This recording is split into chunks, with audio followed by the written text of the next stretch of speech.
말씀은 히브리서 5장 11절부터 6장 12절까지 말씀입니다. 히브리서 5장 11절부터 6장 12절까지 말씀입니다. 신약성경 357면이죠. 신약성경 357면 히브리서 5장 11절부터 6장 12절까지 말씀을 우리 함께 봉독하시겠습니다. 멜기세덱에 관하여는 우리가 할 말이 많으나 너희가 듣는 것이 둔함으로 설명하기 어려우니라. 때가 오래되었으므로 너희가 마땅히 선생이 되었을 터인데 너희가 다시 하나님의 말씀의 초보에 대하여 누구에게서 가르침을 받아야 할 처지이니 단단한 음식은 못 먹고 젖이나 먹어야 할 자가 되었도다. 이는 젖을 먹는 자마다 어린아이니 의의 말씀을 경험하지 못한 자요. 단단한 음식은 장성한 자의 것이니 그들은 지각을 사용함으로 염단을 받아 선악을 분별하는 자들이니라. 그러므로 우리가 그리스도의 도의 초보를 버리고 죽은 행실을 회개함과 하나님께 대한 신앙과 세례들과 안수와 죽은 자의 부활과 영원한 심판에 관한 교훈의 터를 다시 닦지 말고 완전한 대로 나아갈지니라. 하나님께서 허락하시면 우리가 이것을 하리라. 한번 빛을 받고 하늘의 은사를 맛보고 성령에 참여한 바 되고 하나님의 선한 말씀과 내세의 능력을 맛보고도 타락한 자들은 다시 새롭게 하여 회개하게 할 수 없나니 이는 그들이 하나님의 아들을 다시 십자가에 못 박아 드러내놓고 욕되게 함이라. 땅이 그 위에 자주 내리는 비를 흡수하여 밭가는 자들이 쓰기에 합당한 채소를 내면 하나님께 복을 받고 만일 가시와 엉겅퀴를 내면 버림을 당하고 저주함에 가까워 그 마지막은 불사름이 되리라. 사랑하는 자들아, 우리가 이같이 말하나 너희에게는 이보다 더 좋은 것 곧 구원에 속한 것이 있음을 확신하노라. 하나님은 불의하지 아니하사 너희 행위와 그의 이름을 위하여 나타낸 사랑으로 이미 성도를 섬긴 것과 이제도 섬기고 있는 것을 잊어버리지 아니하시느니라. 우리가 간절히 원하는 것은 너희 각 사람이 동일한 부지런함을 나타내어 끝까지 소망의 풍성함에 이르러 게으르지 아니하고 믿음과 오래 참음으로 말미암아 약속들을 기업으로 받는 자들을 본받는 자가 되게 하려는 것이니라. 아멘. 당대 최고의 문학적 기법을 사용해서 예수님은 누구신가 그 기독론을 풀어가고 있는 히브리서는 문단의 이 시작과 끝을 같은 주제로 하여서 내용을 감싸고 있는 인클루지오 구조를 사용해서 그 주제를 강조하고 있습니다. 오늘 본문이 그렇습니다. 그러니까 5장 11절 이 첫 절과 6장 12절 이 마지막 절이 같은 주제를 같은 구조를 가지고 있다는 것이죠. 5장 11절을 먼저 보시게 되면은 멜기세덱에 관하여는 우리가 할 말이 많으나 너희가 듣는 것이 둔함으로 설명하기 어려우니라. 즉 너희가 듣는 것이 둔하다라는 것이 지금 히브리서 기자가 하고 싶은 말입니다. 그리고 마지막 절 6장 12절을 보시게 되면은 게으르지 아니하고 믿음과 오래 참음으로 말미암아 약속들을 기업으로 받는 자들을 본받는 자 되게 하려는 것이다. 여기서는 게으르지 아니하고 이것이 히브리서 기자가 하고 싶은 말입니다. 즉 5장 11절에 이 둔하다는 것, 듣는 것이 둔하다는 말과 그리고 6장 12절에 이 게으르다는 말이 같은 의미입니다. 즉 영적으로 둔한 상태는 바로 말씀에 대해서 게으른 상태를 말하고 있죠. 말씀에 대해서 게으르게 되면 영적으로 둔해지고요. 그리고 듣는 귀가 닫히게 되고 그러면 믿음의 길로 갈 수가 없습니다. 그래서 히브리서 기자는 오늘 본문을 통해서 말씀을 부지런히 들어서 약속을 확실히 붙잡고 믿음에 굳게 서라고 경고와 권고를 하고 있는 것입니다. 오늘 본문은 한 네 부분으로 나눠볼 수가 있는데요. 첫 번째 부분은 5장 11절부터 14절까지입니다. 이 편지를 받는 수신자들의 미숙함 때문에 영적 문제가 이제 생긴 것이죠. 그것을 진단해주고 있고요. 6장 두 번째 단락은 6장 1절부터 3절까지입니다. 이 문제를 해결을 위해서 처방을 지금 내리고 있는 부분이고요. 그리고 6장 4절부터 8절까지가 세 번째 단락인데 여기는 영적 문제의 위험성을 경고하고 있습니다. 그리고 네 번째 단락은 6장 9절부터 12절까지 말씀인데 영적 문제를 해결하고 그리고 확신과 격려를 주고 있는 그런 구조로 되어 있습니다. 자, 첫 번째 단락을 보시게 되면은 이 수신자들의 영적 문제가 어떠했는가 11절 보시면은 아까 말씀드린 것처럼 듣는 것이 둔하기 때문에 설명하기 어렵다. 특히 멜기세덱에 관하여 히브리서 기자가 계속적으로 예수님이 어디에서 오셨는지를 얘기하고 있는데 이 듣는 일이 둔해졌기 때문에 말씀이 이해가 안 되고 그래서 순종으로 가기 어렵다는 것을 지금 강조하고 있는 것입니다. 자, 12절은 그 둔해진 모습을 구체적으로 묘사하고 있습니다. 12절 보시게 되면은 때가 오래되었으므로 너희가 마땅히 선생이 되었을 터인데 너희가 다시 하나님의 말씀의 초보에 대하여 누구에게서 가르침을 받아야 할 처지다. 그래서 단단한 음식은 못 먹고 젖이나 먹어야 할 자가 되었다. 그러니까 그리스도를 믿은 지 오래되었는데 그러면 이제 선생이 되어서 누군가를 가르쳐야 할 정도인데 아직도 초보에 머물러서 누구에게서 가르침을 받아야 할 처지라는 것입니다. 이것을 이렇게 비유하고 있죠. 음식으로 단단한 음식은 못 먹고 젖이나 먹어야 하는 그런 상태이다라는 말씀입니다. 이 둘의 차이가 너무 크지요. 선생과 초보 그리고 단단한 음식과 젖 성장이 심하게 더딘 상태를 말하고 있는 것입니다. 그러니까 자라지 않고 있는 것을 말하고 있죠. 우리가 이제 무엇을 가르치는 입장에 서 있을 때 약간 교사나 가르치는 입장에 서 있을 때 이렇게 더딘 성장을 보면 어떻습니까? 많이 답답하시죠. 근데 또 우리가 초보의 입장에 있을 때는 어떻습니까? 내가 왜 초보에 머물러 있는지를 좀 알게 됩니다. 연습도 부족하고 당연히 훈련도 부족하고 그만큼의 노력을 안 하고 있기 때문에 내가 초보에 머무를 때가 많습니다. 어떤 과정을 거칠 때 초보, 중급, 고급 과정 거칠 때 내가 왜 초보에 머물러 있는지 본인이 잘 알고 있어요. 그 초보의 단계를 넘어서서 중급으로 가야 되는데 계속 거기에서 노력을 안 하고 연습을 안 할 때는 초보에 머무를 수밖에 없는 것이죠. 말씀도 마찬가지입니다. 듣고만 있으면 성장할 수가 없습니다. 말씀이 성장하게 하려면 이 들은 말씀대로 살아보아야 한다는 것이죠. 그때 점점 성장하게 됩니다. 우리가 아무리 요리책을 많이 읽어도 그 요리를 직접 해보지 않게 되면 그 요리를 해낼 수가 없죠. 맛도 낼 수가 없을지 모릅니다. 아무리 운동법을 많이 읽어보아도 그 운동을 직접 해보지 않으면 우리가 그 운동에 대해서 익숙하게 해낼 수가 없는 것이죠. 글로 사랑을 배웠다 이런 말도 있는데 그건 전혀 의미가 없습니다. 13절 보시게 되면은 젖을 먹는 자마다 어린아이다 라고 말씀하시죠. 이 어린아이인 경우가 뭐냐면 의의 말씀을 경험하지 못했기 때문이라는 것입니다. 왜 젖 먹는 어린아이에 머물러 있는가? 이 의의 말씀을 경험하지 못했다. 즉 살아보면서 이 하나님을 만나는 경험을 해보지 못했기 때문에 성장할 수가 없다라고 말씀하고 있는 것이죠. 이 하나님은 내가 경험해야 되는데 늘 누가 경험한 것만 듣게 되면요. 그땐 좋습니다. 막 너무 좋은 간증을 듣고. 근데 나랑 하나님과의 가까운 이 거리가 좁혀지지가 않는 거예요. 내가 하나님을 아버지로 여기기가 어렵고 늘 나는 항상 손님, 자녀가 아니라 늘 손님, 뭔가 거리가 있는 상태. 그런데 머무를 수밖에 없는 것이죠. 그래서 내가 하나님을 경험해 보는 것이 너무나 중요합니다. 14절 보시게 되면은 단단한 음식은 장성한 자의 것이다 라고 말씀하면서 왜 그들이 장성해졌는지 그들은 지각을 사용함으로 연단을 받아 선악을 분별한다라고 말씀하고 있죠. 말씀을 듣고 가만히 있지 않습니다.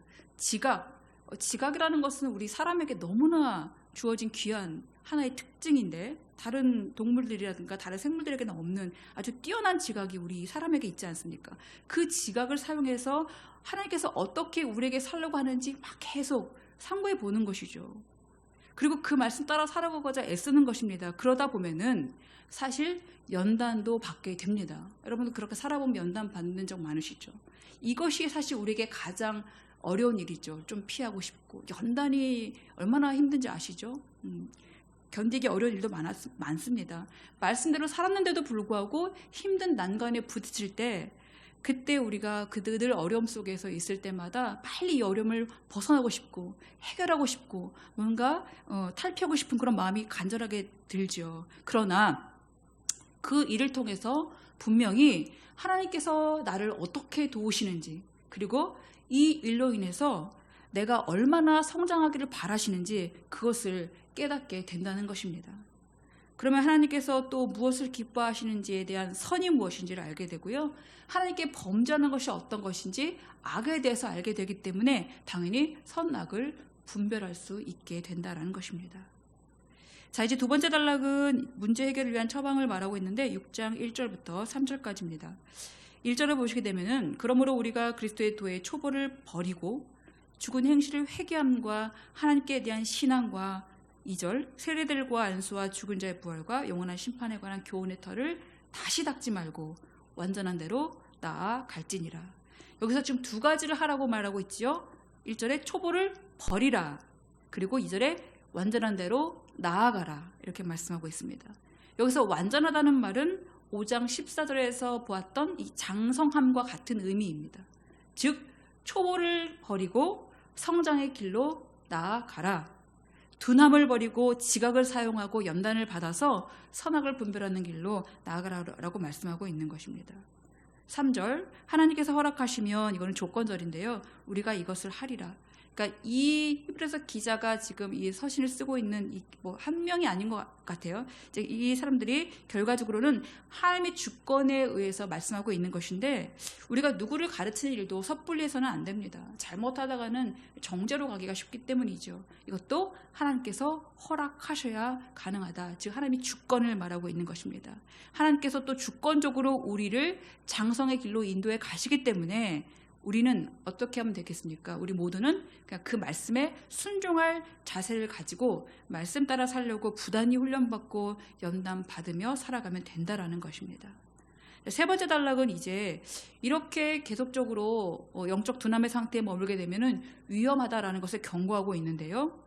4절 보시게 되면은 그럼에도 불구하고 장성함으로 나아가지 못하고 초보에 머물러 있게 되면은 어떤 위험이 따르는가? 바로 배교의 위험이 따른다라고 말씀하고 있습니다.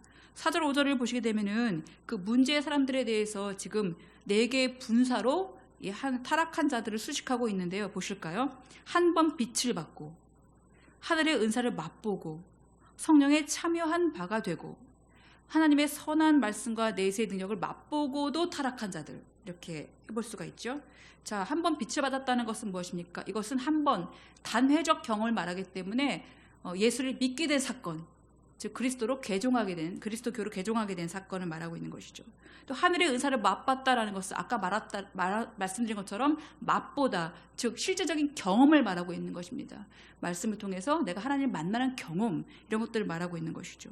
그래서 베드로전서 2장 2절 3절 보시면 주의 인자하심을 맛보다라고, 그걸 어떻게 표현하고 있냐면 바로 구원의 선물을 그렇게 표현하고 있습니다. 즉 구원을 경험한 자들이라고 해석해 볼 수가 있죠. 또 성령에 참여한 자들, 성령의 다양한 역사를 경험하는, 우리 성경을 통해서도 많이 보게 되고 여러분들도 세상을 살아가면서 예수 믿는 삶을 살아갈 때 이 성령의 경험을 많이 하게 되죠.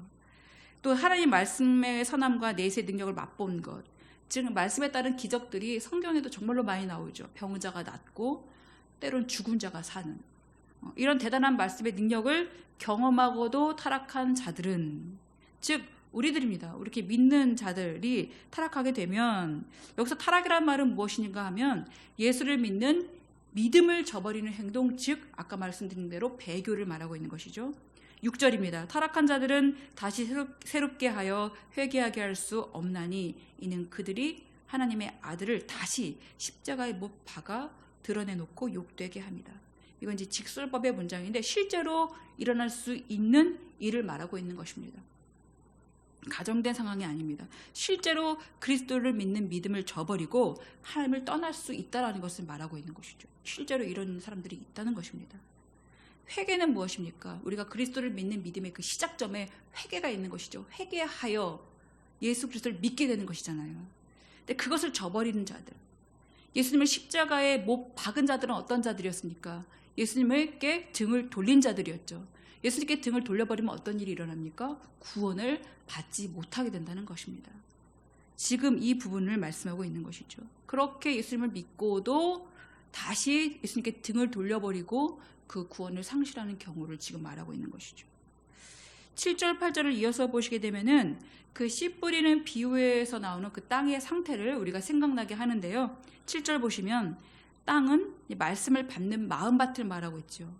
그 위에 자주 내리는 비를 흡수하여 밭가는 자들이 쓰기에 합당한 채소를 내면, 땅이 그것을 내게 되면 복을 받고, 즉 우리 마음밭에 말씀의 씨앗이 심겨졌을 때에 우리 마음밭에서 씨앗을 움터서 열매를, 이제 싹을 내고 열매를 맺게 되면 그럼 하나님께 복을 받고, 이 말이죠. 어떻게 복을 받습니까? 성경 말씀에도 나오죠. 신약에 마음밭에 심겨진 씨앗, 옥토에 심겨진 씨앗은 30배, 최소 하나씩 얻는데 30배입니다. 얼마나 많은 수확입니까? 그리고 60배, 100배의 결실을 맺게 된다라고 말씀하고 있죠.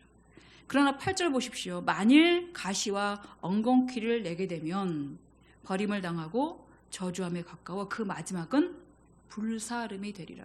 그 열매 맺지 못하는 나무 가지라든가 나무들은 어떻게 됩니까? 사실상 쓸모없게 되어져서 그냥 뿌리채 뽑혀서 불쏘시개 밖에 될 수가 없는 것이죠.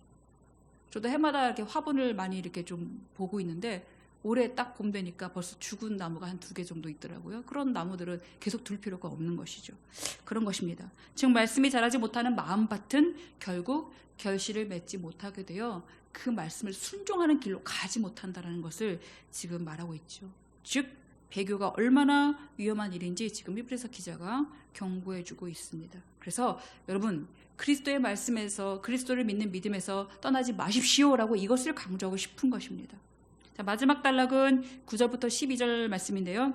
문제 해결의 확신과 이제 격려를 주고 있습니다. 야단만 칠 수 없잖아요. 격려를 줍니다. 9절, 사랑하는 자들아, 갑자기 부드러워졌습니다. 우리가 이같이 말하나 너희에게는 이보다 더 좋은 것, 곧 구원에 속한 것이 있음을 확신하노라.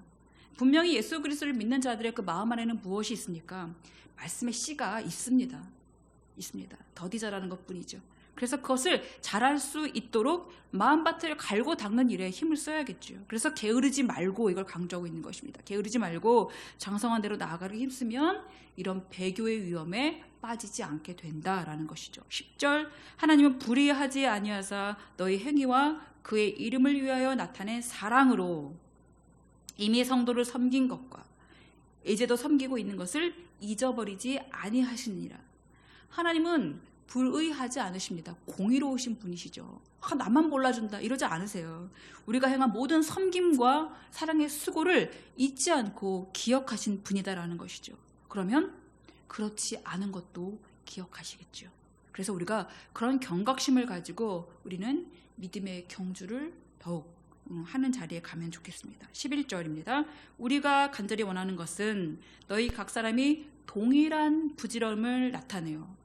너는 막 앞서가는데 저기는 막 뒤처지고 이런 걸 원하지 않습니다. 같이 열심히 부지런함을 내라. 끝까지 소망의 풍성함에 이르러 12절 아까 말씀드린 게으르지 아니하고 믿음과 오래 참음으로 말미암아 약속들을 기업으로 받는 자들을 본받는 자 되게 하려는 것이다.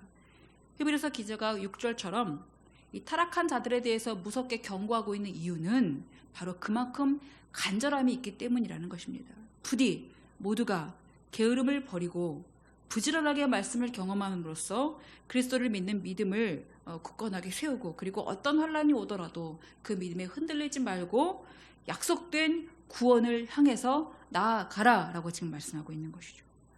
우리가 오늘 이 말씀을 생각하면서 함께 기도하면 좋겠는데요.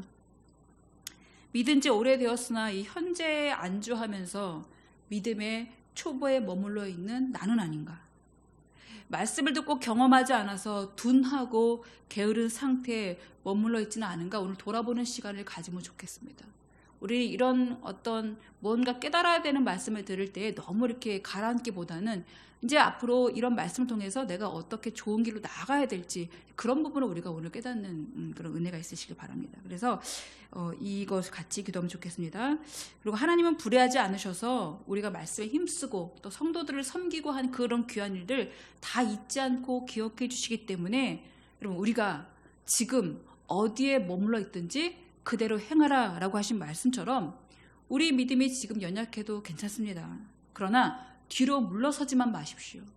그리고 초보를 버리고 장성한 대로 나아가기를 힘쓰는 쪽으로 우리가 오늘 그렇게 살아가기를 두 가지를 놓고, 하나님 내가 믿음의 초보에 머물러 있지 않게 하여 주옵소서. 그리고 하나님께서는 불의하지 않으셔서 우리의 모든 것들을 기억하고 계시기 때문에 내가 어디에 머물렀든지 초보를 버리고 장성한 대로 나아가게 하여 주시옵소서. 우리 함께 같이 기도하도록 하겠습니다.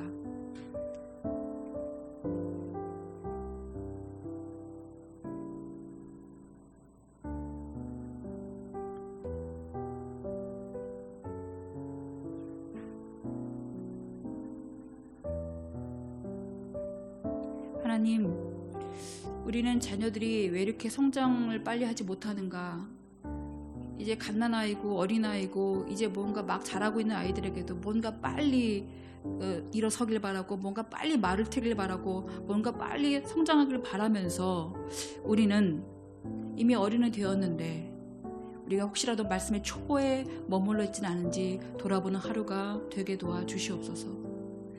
하나님께서 우리에게 얼마나 많은 말씀을 우리 정말 믿음의 연수만큼 허락하셨는데도 불구하고 그 말씀을 듣기만 하고 말씀을 실제 삶으로 경험해내지 못한 우리의 모습은 없는지 돌아보는 하루가 되게 도와주시고, 오늘은 무엇보다 특별한 하루가 되게 하셔서 우리가 들은 말씀대로 살아보는, 때로는 연단이 온다 할지라도 그것을 훈련으로 삼고 하나님께서 나에게 어떻게 좋은 길로 인도하시는지 기대감을 가지고 우리가 말씀에 부지런하게 게으르지 말고 더욱 힘써 나갈 수 있는 우리 모두가 되게 하여 주시옵소서.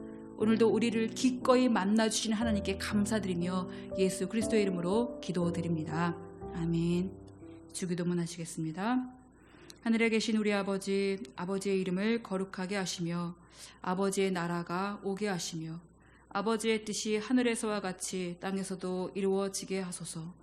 오늘 우리에게 일용할 양식을 주시고 우리가 우리에게 잘못한 사람을 용서하여 준 것 같이 우리 죄를 용서하여 주시고 우리를 시험에 빠지지 않게 하시고 악에서 구하소서.